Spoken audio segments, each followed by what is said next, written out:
The new dimension of jet ventilation.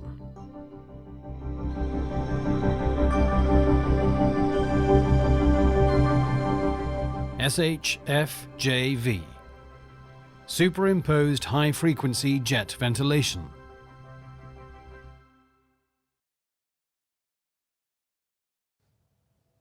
High-frequency jet ventilation has become an established procedure in both surgery and intensive care medicine.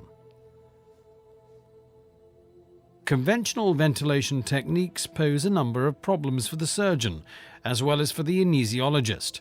For example, microlaryngeal surgery, in which both the surgeon and the anesthesiologist share the same approach.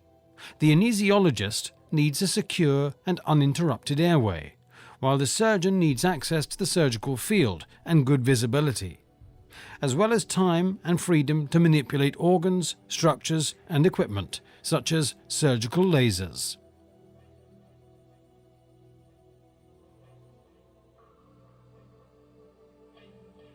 High-frequency jet ventilation involves the application of a volume of compressed gas under high pressure and at high speed through a cannula with a ventilation frequency of 2.5 to 25 Hz. A single portion of gas has a tidal volume of 1 to 3 milliliters per kilogram of body weight.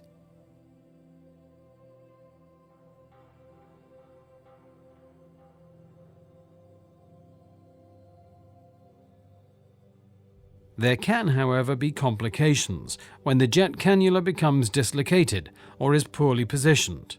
Further, when only one jet flow is used, gas exchange cannot be well controlled, meaning that hypoxia or hypercapnia may develop.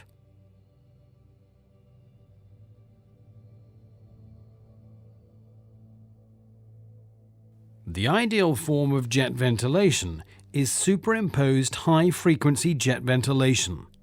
There is only one jet respirator that allows normal frequency jet ventilation in a frequency range of 1 to 100 impulses per minute, with high-frequency jet ventilation in a frequency range of 50 to 1500 impulses per minute. The gas is supplied with surgical instruments specially developed for this system, with different jet applicators and jet catheters. The following approaches may be used for gas supply. Tubeless transbronchial approach through a rigid bronchoscope or tracheoscope. Infraglottal transtracheal puncture with a Ravussin cricothyroidotomy needle. Infraglottal ventilation via jet catheter. Supraglottal ventilation with the jet laryngoscope. If one considers application with the polygonal jet laryngoscope, the advantages of SHJV with tubeless supply are obvious. The jet laryngoscope provides simultaneous low and high frequency ventilation via two jet nozzles integrated into the endoscope in an open system. Both ventilation nozzles are so positioned in the outer third of the tube that the primary jet pressure changes to a low ventilation pressure in the tube and not in the surgical field, so preventing pressure damage to the mucosa. At the same time, the Venturi effect is shirted to the outer third of the laryngoscope. As an additional feature, this laryngoscope also has separate pipes for continuous monitoring of the ventilation parameters as set. The top pipe at the distal end of the laryngoscope is for gas analysis, like FiO2, and patient's expired end tidal CO2. The lower pipe is for the measurement of the airway pressure.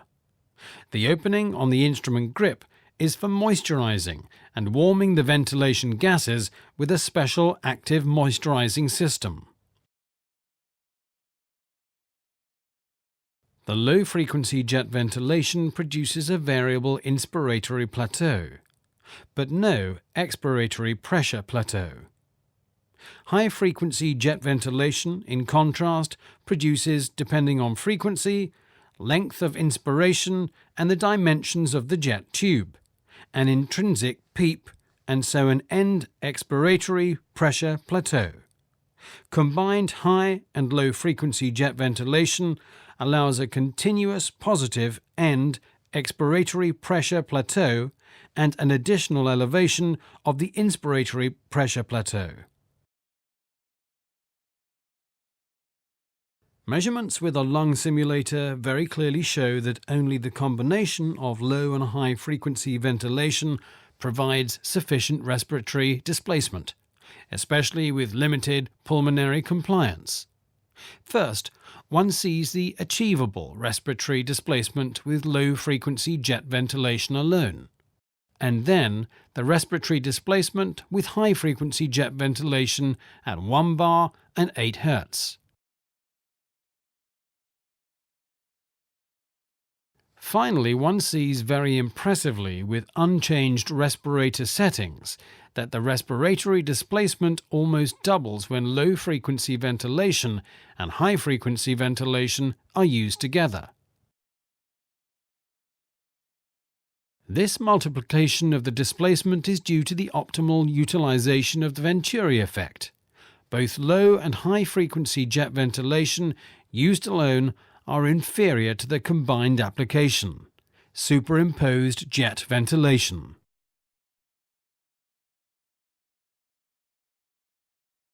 The pressure and speed in the area corresponding to the surgical field and the trachea were measured at the Department of Fluid Mechanics, Technical University of Vienna. In the surgical field, with superimposition, there was a higher average speed for inspiration, in excess of 7 meters per second, and a lower speed of less than 7 meters per second for expiration. In contrast, normal frequency jet ventilation has an average speed of less than 5 meters per second for inspiration and considerably higher speed in excess of 10 meters per second for expiration.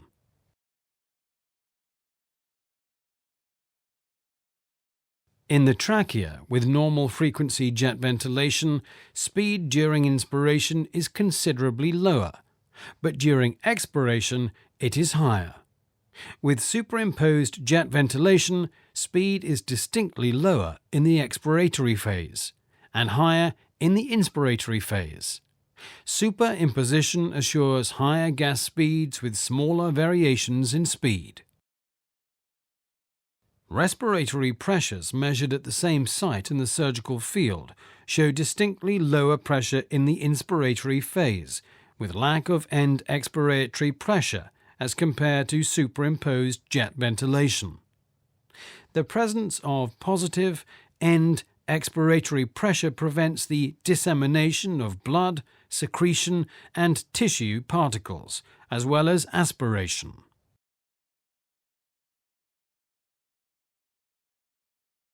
Experimental measurements of gas speed, volume, and pressures on the lung simulator show that superimposition provides better volume filling of the lung in the inspiratory phase, with maintenance of the volume filling in the expiratory phase, and so is superior to either form of jet ventilation used alone.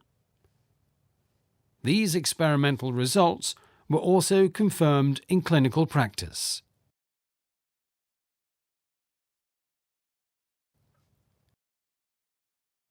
Severe laryngeal or tracheal stenosis pose a serious threat to the patient.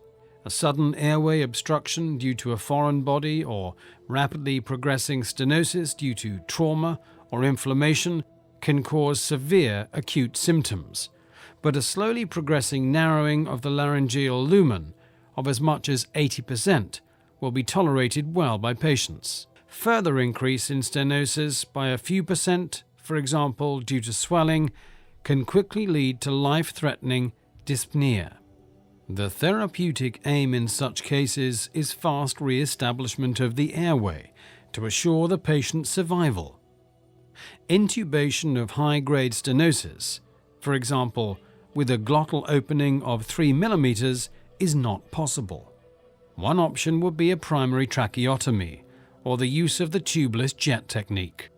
Finally, it should be mentioned that superimposed high-frequency jet ventilation with a jet laryngoscope is the only jet technique that, owing to the lack of a jet catheter, is suitable for endotracheal endoluminal stent application, while allowing continuous ventilation.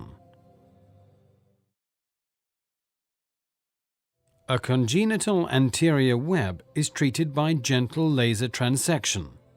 Due to the highly restricted space in the larynx, intubation in this setting would either be impossible or will involve the risk of injury to endolaryngeal structures. Superimposed high-frequency jet ventilation provides complete viewing of the endolaryngeal area and non-traumatic resection of the stenosis. To prevent repeated synechia, the wound surfaces are treated with mitomycin. Stenosis of this type are difficult to diagnose. Quite often, they can only be diagnosed by performing a direct laryngoscopy. Jet ventilation provides optimal viewing without an interfering tube or catheter, and safe ventilation with no time limit. In the presence of a stenosis, as in the present case, laser transection can be performed in the same session. In order to avoid restenosis, the wound surface is treated with mitomycin.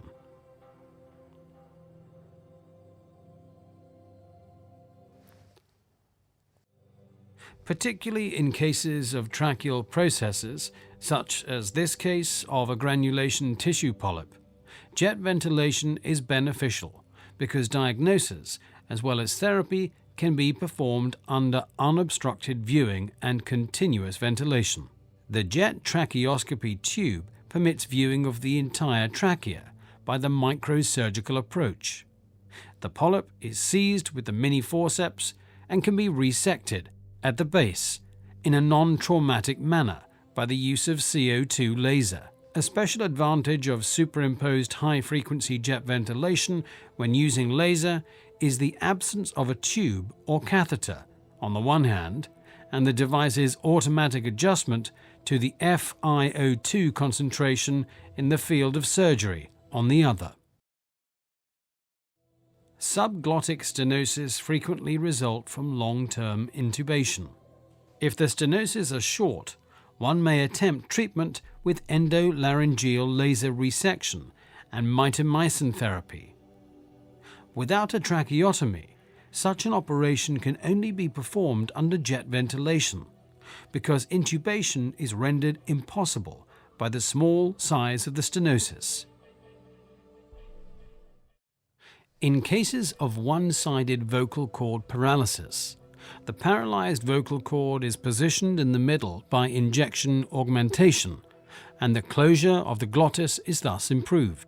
In this setting, jet ventilation provides optimal conditions because the procedure of medialization is not hindered by a tube or catheter, and the extent of medialization can be exactly determined.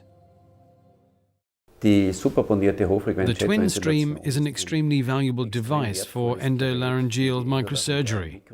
It has enabled absolute safe patient ventilation without endotracheal tubes. Many surgical interventions, especially throat stenosis, are not possible due to without the TwinStream because patients cannot be intubated due to the restricted trachea.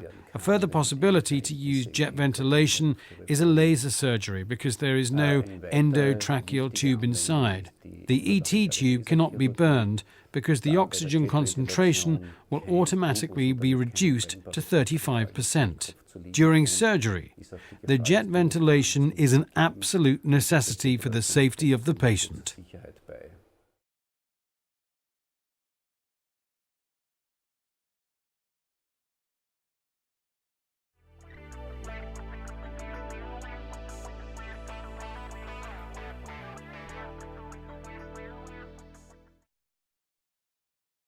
In unserer Anwendung kombinieren wir die supraglottische Jetventilation. At our department, we use supraglottic jet ventilation in combination with a modular laryngoscope system.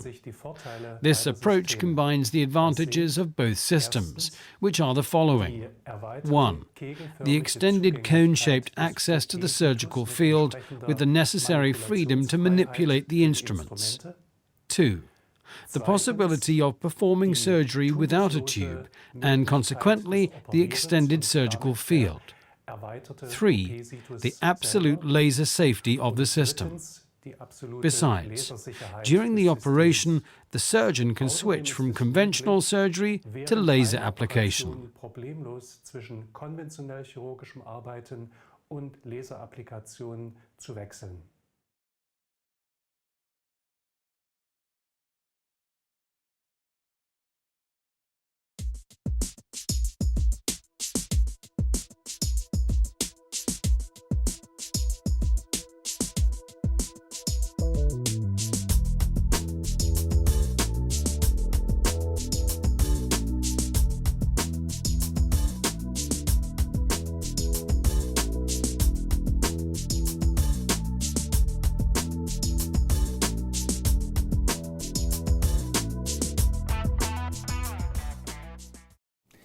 Das TwinStream-System, das heißt die superponierte Hochfrequenz-Jet-Ventilation. The TwinStream system, or superponated high-frequency jet ventilation, is being used at our Department of Bronchology since the year 2005. We are able to perform various interventional bronchological procedures with the TwinStream system, such as stenting of the trachea, recanalization of the respiratory tract in cases of processes involving central stenosis. Furthermore, it can also be used for the management of hemorrhage for laser argon plasma coagulation or cryotherapy. In recent times, the system has been employed for bronchological lung volume reduction with valves.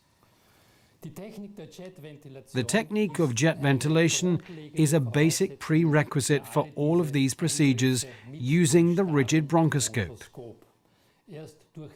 Only by this technique has it become possible to perform manipulations in the central endotracheal and endobronchial open system.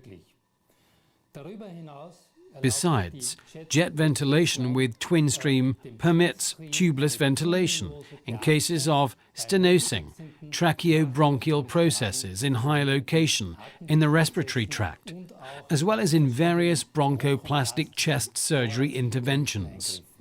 The superimposition of two different gas flow mechanisms during superponated high-frequency jet ventilation ensures a high degree of ventilation safety for the patient. By means of integrated breath-gas monitoring in the device, the inspiratory oxygen concentration and end expiratory CO2 concentration can be measured continuously. Thus, it ensures optimal monitoring of the patient. From the anestesiological point of view, subtle parameters can be controlled in this setting. In other words, jet ventilation is a helpful aid in the anestesiological bronchological sector at our department. The new device, steered by electronic mechanisms, permits subtle and exact settings of ventilation parameters and consequently ensures a very high level of safety for the patient during the bronchoscopic investigation. Thus, the patient's ventilation can be monitored in an optimal way, and the clinician can react appropriately to critical situations during the interventions.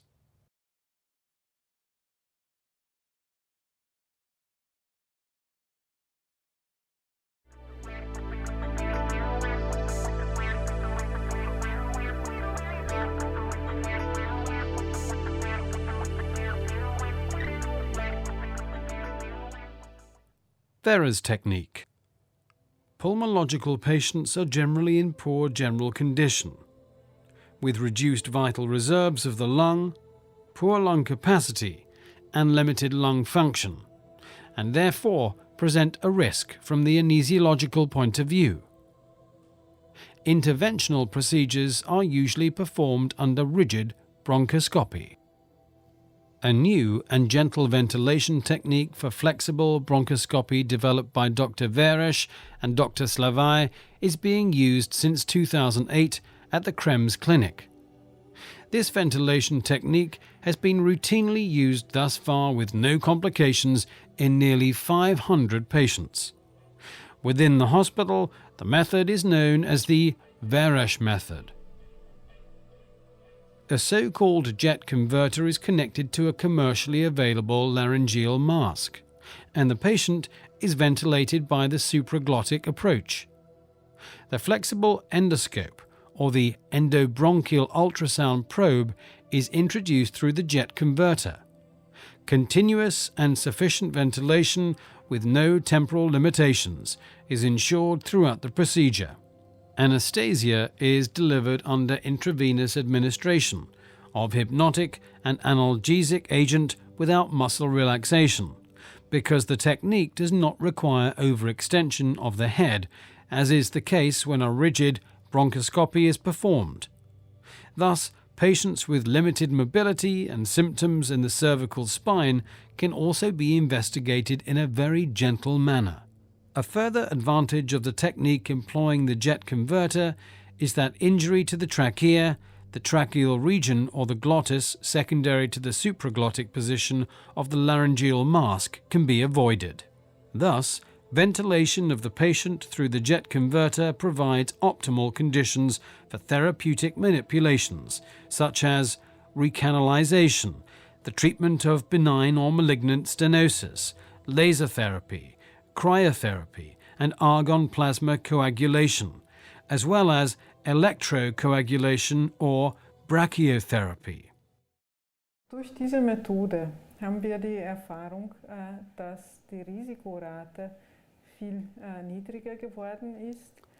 With this method, we have made the experience that the rate of risk becomes much lower and more comfortable for the patients than by rigid bronchoscopic procedures. The anesthesiology is not so deep as in comparison to rigid bronchoscopy with relaxations. At least the outcome for the patients is much better.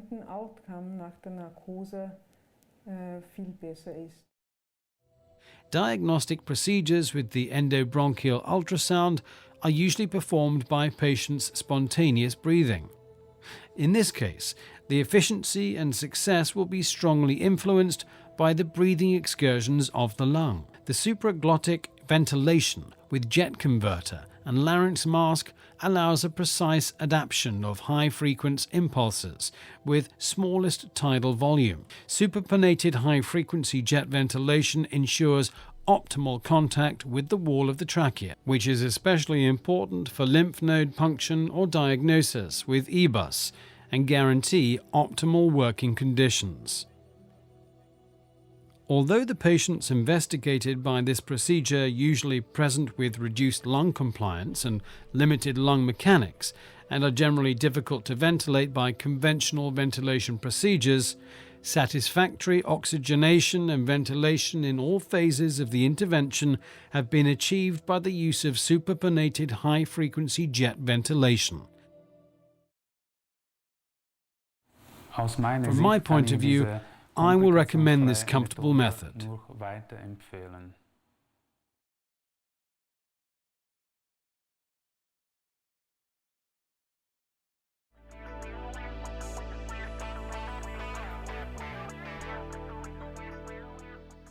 From the anaesthetist's point of view, the use of superponated high-frequency jet ventilation with TwinStream in heart and chest surgery is associated with two major advantages in the operating room. On the one hand, the advantage from the internal medicine point of view in patients with borderline lung function. For technical reasons, one performs one lung ventilation intraoperatively in this setting. Quite often the patient's lung function is markedly limited, and one lung ventilation by the conventional ventilation procedure is not satisfactory. Jet ventilation applied through the jet converter permits optimization of oxygenation during the procedure. Therefore, patients with borderline quality of lung function can also be recruited for the operation. A large number of patients in advanced age also suffer from cardiovascular disease, coronary heart disease, or carotid stenosis. Furthermore, jet ventilation is of crucial importance for patients with disturbed peripheral blood circulation because it ensures adequate oxygenation of poorly perfused areas throughout the surgical procedure. The second advantage is a technical one, in cases of central processes in the tracheobronchial system. For instance, in resections of the carina or cuff pneumonectomy. In cases of central resections in the tracheobronchial system, particularly resections of the carina or cuff pneumonectomies, when the right or the left lung has been removed, the contralateral lung is ventilated by the so-called Crossfield Technique. With this method, the anaesthetist puts in a long sterile ventilation tube across the surgical field and ventilates the contralateral lung. Depending on surgical needs, sometimes the anaesthetist has to pull back the tube and the ventilation must be stopped intermittently. In comparison to that, by using jet ventilation, a small, in average 2 mm jet catheter will be placed into the ET tube across the end bronchial system. In this case, the contralateral lung will be continually ventilated with sufficient oxygenation and without any limitation from the surgeon's point of view. Of prime importance is continuous communication with the anaesthetist, who sets the superponated jet ventilation apparatus to suit the surgeon's needs. For the previously mentioned reasons relating to internal medicine, anesthesiology, and technique, as well as optimization of oxygenation, the experience has shown that jet ventilation is an indispensable part of heart and chest surgery.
In Deutschland werden ca. 36.000 Tracheotomien pro Jahr durchgeführt. Approximately 36,000 tracheotomies are performed every year in Germany. Of these, 80% are percutaneous dilative tracheotomies at intensive care units. Thus, one notes an inexorable trend in favor of percutaneous dilation tracheotomy.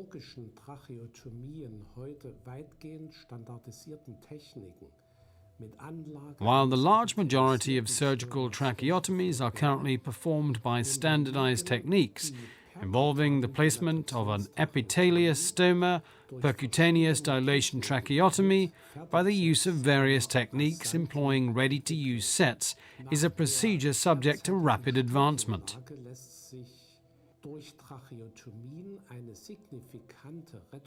According to the studies conducted thus far, tracheotomies result in a significant reduction of pneumonia due to ventilation, and also shorten hospital stays at the intensive care unit. However, tracheotomy is an auxiliary procedure in intensive medicine. The basic concern is to protect the patient from exposure to additional risk or damage secondary to tracheotomy. Therefore, the clinician should aim to reduce and achieve better control of significant early and late complications, which are currently of considerable magnitude. These include severe injury to the posterior wall of the trachea, pneumothorax, and significant hemorrhage with the potential risk of a fatal outcome. The list of grave late complications is headed by tracheal stenosis. In view of these facts, the tracheotomy endoscope was developed at our clinic and is being successfully used for 3 years now in patients at the intensive care unit. Its use has resulted in a markedly elevated safety standard and a noticeable reduction of complications in all types of percutaneous tracheotomy techniques currently in use. In a multi-center study, which has been in progress for 2 years now, being conducted simultaneously at 4 large surgical centers, this positive trend has been confirmed. Of greatest importance is safe, effective and continuous ventilation during all phases of percutaneous tracheotomy, particularly in patients with lung disease. This aspect is given greatest priority and is achieved without exception by the various technical ventilation options provided by the new endoscope in combination with the ventilation apparatus TwinStream.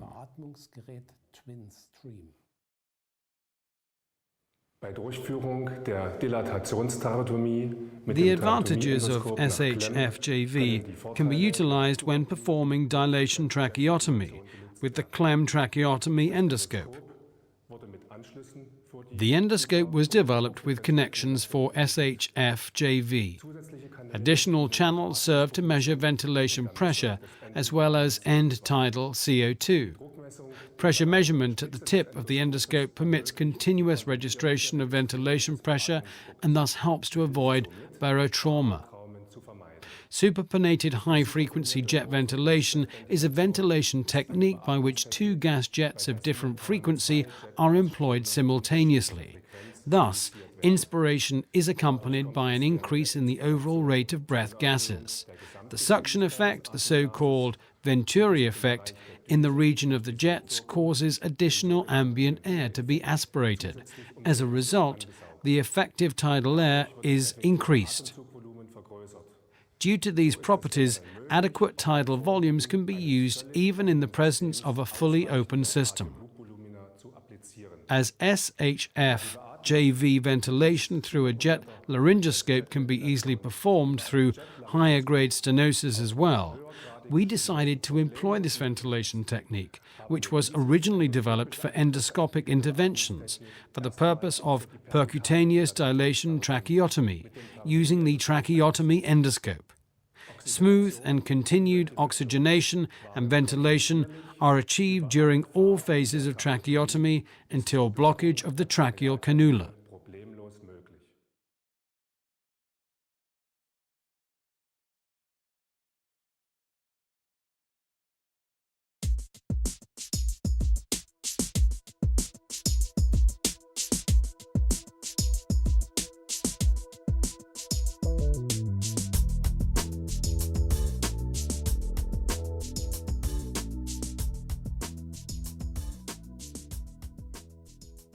In order to achieve optimal results of treatment during extracorporeal shockwave lithotripsy, the stone or concrement must be in the field of focus during the entire treatment procedure. In spontaneous breathing, the success of the treatment is very markedly influenced by respiratory excursions. This is also true for treatment in anesthesia with conventional ventilation. In order to minimize this problem, at the regional clinic in Krems, we employed the technique of superponated high-frequency jet ventilation, which has been successfully used in connection with flexible bronchoscopy. Jet ventilation is applied through the laryngeal mask and the jet converter. Die ESWL-Behandlung unter Jetventilation erfordert zwar längere Behandlungszeiten aufgrund der Ein- und Ausleitung der Narkose. Respiratory excursions are so minimal when using jet ventilation that registration of the target and disintegration of stones are achieved in a much more efficient manner than with any other method. In most cases, it is sufficient to use a frequency of about 200 cycles in order to reduce breath-related motion of the kidney. Anesthesia depends on the size of the concrement and the progress of its disintegration. On average, the duration is about 35 to 60 minutes. Due to the combination of total intravenous anesthesia, the laryngeal mask and superponated jet ventilation, all known side effects of conventional intubation are ruled out. Jet anesthesia, which is very well tolerated by the patient, is a guarantee for ideal disintegration of stones during extracorporeal shockwave therapy.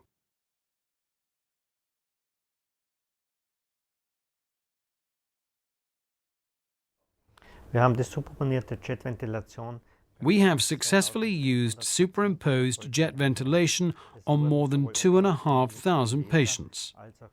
There were laser and conventional operations on children and adults. The youngest patient was 2 weeks old and the oldest 99 years. There were never any ventilation-related complications. Pulmonary gas exchange was not impeded in any way. Even with operations lasting longer than 2 hours, oxygenation and CO2 elimination were satisfactory in all patients throughout all phases of jet ventilation. There were no problems with arterially measured oxygen concentration, and there were no incidents of hypercapnia. The surgeon's working field is enlarged thanks to jet ventilation, as there is no need of an endotracheal tube or jet catheter. The lack of tubes and the automatic reduction of FiO2 renders the use of a surgical laser absolutely safe. Relative contraindications include poor adjustability of the glottis, obstructive pulmonary disease, and contagious diseases. The results that are available to us clearly indicate that tubeless, superimposed high-frequency jet ventilation is suitable for use with endolaryngeal and tracheal surgery. This ventilation method has also become established for transbronchial and thoracic surgery. In many cases, it is only with jet ventilation that a particular surgical procedure is possible.